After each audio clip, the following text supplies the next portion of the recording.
बैठा है, हार्वर्ड से फेल हो गए ऑक्सफोर्ड बैठा है, ऑक्सफोर्ड से फेल हो गए एमआईटी बैठा है, कहीं से भी डिग्री ले लो, पैसा जमा करो। अच्छा, इन सभी स्कूल्स में जो हार्वर्ड हो या एमआईटी हो, परीक्षा की पद्धति भारत से बिल्कुल अलग है। वो परीक्षा की पद्धति बिल्कुल भारत से अलग है।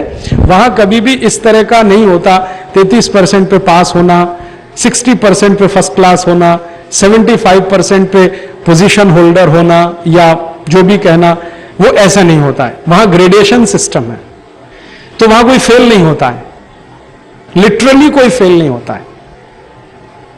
और यहां फेल और पास होता है। तो यहां जो भी फेल होते हैं उनके लिए रास्ते खुल गए। और अगर उनके मां बाप के पास थोड़ा डॉलर है खर्च करने के लिए तो बहुत ही अच्छा है।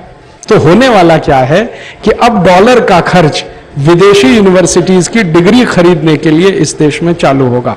और 2-3 साल के बाद आपको इतने डिग्री होल्डर मिलेंगे कि आपको अपने ऊपर शर्म आना शुरू हो जाए।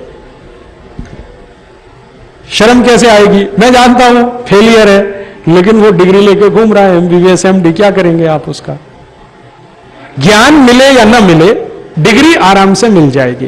और इन यूनिवर्सिटीज का क्या लेना देना है? वो ये चाहते हैं कि यहां से जितना डॉलर कमा के ले जा सको ले जाओ। और ऐसी सॉफ्टवेयर में होने वाला है, ऐसी तमाम दूसरे शिक्षण सत्र में अगले साल से धुआंधार। भारत सरकार के आजकल एक मंत्री महोदय हैं, उनका नाम है अर्जुन सिंह, वो मानव संसाधन मंत्रालय, और आजकल शिक्षा उसी के अधीन है, एजुकेशन, हायर एजुकेशन सब। बेंगलोर में उन्होंने अभी एक वर्कशॉप किया था 3 दिन का। विदेशी विश्वविद्यालयों को परमिशन देना है ये तो उन्हें मालूम है, लेकिन उनको कंडीशन क्या लगाएं, तो उस पर 3 दिन का वर्कशॉप किया। मुझे भी इन्विटेशन था, आप भी आइए, हमको सुझाव दीजिए। मैं गया था उसमें। तो मैंने पहले ही दिन वर्कशॉप में कहा कि आप कंडीशन लगा ही नहीं सकते कुछ, WTO साफ कहता है। तो उनका हमें मालूम है, लेकिन आप हमको रास्ता बताइए कैसे बचें या कैसे बचाएं। मैंने कहा आप WTO एग्रीमेंट कैंसिल कर दीजिए। उन्होंने कहा ये हमारे बस में नहीं है, आप तो ये बताइए कि WTO के रहते हुए हम हिंदुस्तान में क्या उपाय करें ताकि ये विदेशी विश्वविद्यालयों के प्रभाव से हमको हमारे देश को हम बचा सके। मैंने पूछा आपको चिंता क्या हो रही है? और उनका मुझे चिंता यह हो रही है कि कल को अमेरिका की मैरीलैंड यूनिवर्सिटी दिल्ली में एक ब्रांच खोलने जा रही है, तो जितने विद्यालय माने विश्वविद्यालय में, जेएनयू में, दिल्ली यूनिवर्सिटी में विद्यार्थी पढ़ने जा रहे हैं, ये जाएंगे नहीं, ये सब वहां चले जाएंगे, रजिस्ट्रेशन कराएंगे और घर बैठे डिग्री मिलेगी, घर बैठे इम्तहान देंगे। उनको अमेरिका भी नहीं जाना है, उनको कहीं नहीं जाना है, तो हमारा जेएनयू बंद हो जाएगा, हमारा दिल्ली विश्वविद्यालय बंद हो जाएगा, क्योंकि वहां तो पढ़ाई के बाद डिग्री मिलती है, इम्तहान भी पास करना पड़ता है तब डिग्री मिलती है, यहां तो ऐसी ही फोकट में मिलने वाली है। तो मैंने कहा क्या प्रॉब्लम क्या है? जेएनयू बंद हो जाए तो हो जाने दीजिए, दिल्ली यूनिवर्सिटी बंद हो जाए तो हो जाने दीजिए, आईआईटीज बंद होते हैं हो जाने दीजिए, आप तो चाहते ही हैं कि हर चीज का प्राइवेटाइजेशन हो जाने दीजिए बंद।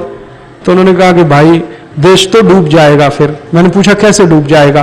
कि देश को चलाने के लिए कुछ अक्ल वाले लोग तो चाहिए, वो यहीं से निकलते हैं, वो तो निकलने ही बंद हो जाएंगे, फिर तो इस देश में सब लालू यादव और राबड़ी देवी ही आ जाएंगे, वो तो देश को बिहार की तरह चलाएंगे, तो क्या होगा? मैंने कहा अगर आपको इतनी ही चिंता है तो अपने प्रधानमंत्री से कहते क्यों नहीं कि WTO में फिर से निगोशिएशन शुरू कराएं और इन शर्तों को बदलवाएं।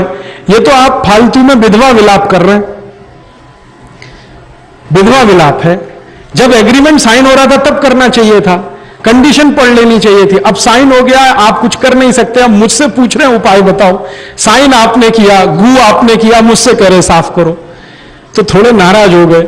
मैंने कहा देखिए इसमें नाराज होने की बात नहीं है, आप देश के बारे में अगर बहुत गंभीर हैं इन विषयों को लेकर तो सरकार के अंदर पुनः समीक्षा करवाइए WTO एग्रीमेंट की, वरना आप कोई कंडीशन इनके ऊपर नहीं लगा सकते। आपने कंडीशन लगाया, वो शिकायत करते हैं आपके खिलाफ। तो इस समय बहुत परेशान है। और परेशान उन्होंने, मैंने पूछा कितने यूनिवर्सिटीज का आ गया है आपके पास प्रपोजल, तो उनका 150 विदेशी विश्वविद्यालयों का प्रपोजल आ गया है। अब मुझे उनके लिए हर हालत में अगले 3 साल के अंदर जमीन उपलब्ध करानी है और कंसेशनल रेट पर उपलब्ध करानी है, 2 रुपए स्क्वायर फीट, 3 रुपए स्क्वायर फीट के हिसाब से। और एक स्कूल तो आ रहा है अमेरिका का, वो अड़ा हुआ है कि हमें बसंत एनक्लेव में जगह चाहिए। दिल्ली में बसंत एनक्लेव की आज की कीमत जो है ना 1 एकड़ की 10 करोड़ रुपए है। वहां वो स्कूल चाहता है, हमको जगह चाहिए और 2-3 रुपए स्क्वायर फीट में ये देनी पड़ेगी इनको। तो ये इससे थोड़ा परेशान है। तो मैंने उनसे मजाक में कहा, आप तो आंख मींच के शुतुरमुर्ग की तरह करिए जो करना है, आंख बंद करिए, हस्ताक्षर करते जाइए जैसे आपकी सरकार करती। ये स्थिति रियलिटी में आई है देश में। तो सर्विसेज के सेक्टर में WTO की कंडीशंस का लागू होना, बैंकों में, बीमा कंपनियों में, शिक्षा के क्षेत्र में कोई भी घुसेगा, कुछ भी करेगा। और यहां होने वाला क्या है, तमाशा ये होने वाला है, हिंदुस्तान एक ऐसा देश इस समय बना हुआ है जहां की शिक्षा व्यवस्था का सबसे बड़ा फेलियर क्या है कि हमने पढ़े लिखे बेरोजगारों की एक लंबी फौज खड़ी कर दी है इस देश में। पढ़े लिखे बेरोजगार इस देश में आप अगर घूम जाएं पूरे देश में तो आपको 8-10 करोड़ नौजवान ऐसे मिल जाएंगे जो कम से कम ग्रेजुएट हैं, BA हैं, BCom है, BSc है, BTech है, MBBS है, कम से कम ग्रेजुएट हैं। ऐसे 8-10 करोड़ नौजवान मिल जाएंगे आपको। पढ़े लिखे बेरोजगारों की कर दी है फौज खड़ी। ये किसी काम पे लगी नहीं है। जब ये फॉरेन यूनिवर्सिटीज यहां घूमना शुरू होंगी तो वो इनको उल्लू बनाएंगे। उल्लू कैसे बनाएंगे? वो क्रैश कोर्स करवाएंगे, क्रैश कोर्स। और क्रैश कोर्स किस तरह से करवाएंगे? वो कहेंगे आपको गल्फ जाना है, हाँ जाना है, कौन मना करेगा, आइए 3 महीने के क्रैश कोर्स में ज्वाइन करिए। फीस है $1500, $2000, $3000, सब फीस डॉलर में लेंगे क्योंकि सरकार उनको यह परमिशन देने जा रही है कि वो फीस अपनी डॉलर में ले सकते हैं। रुपए में फीस ना स्वीकार करें, ये उनको अधिकार होगा।